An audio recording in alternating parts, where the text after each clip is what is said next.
Hello mga katitang inyong lahat for today's video. Samahan niyo ako sa ganap ngayong araw. Tara! Yan nga, hinango ko na rin tong mga nilabahan ni Mami kahapon. Tapos tinupi ko na rin yan, sis. Sarap nga sanang humilata lang kaso hindi tayo Disney princess, sis. Nag-request nga ang anak ko na magluto daw ako ng lutong Pangasinan. Nakakamiss naman talaga ang ganitong ulam, sis. Pagtapos nga magluto, kumain na rin kami. Tayo uniforme.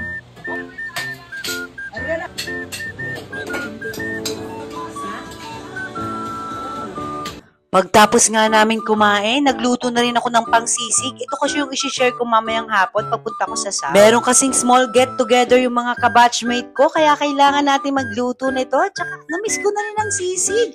Mahirap kasi itong lutuin, sis. Masyadong matrabaho. Yan nga, sis. Ang dami na nangyari. Hindi ko na na-video na naman. Ano ba yan? Tapos, fast forward nga. Nandito na ako sa South. Oh, Bug, sino ka dyan? Bilis.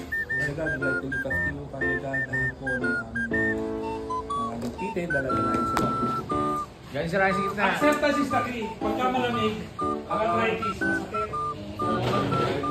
Wala pa ako nun At yan nga sis, hindi na naman kompleto. Sa bagay, kailan ba na kompleto pag mga ganitong gathering? Buhay high school.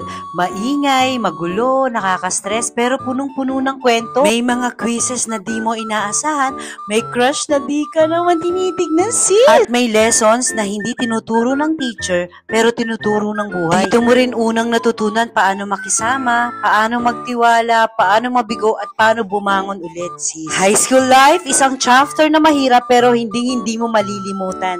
From the south of the city where we live, where the truth all the same, but to make a future better than today. Let the good Lord above. And as always, we will never break. Hey!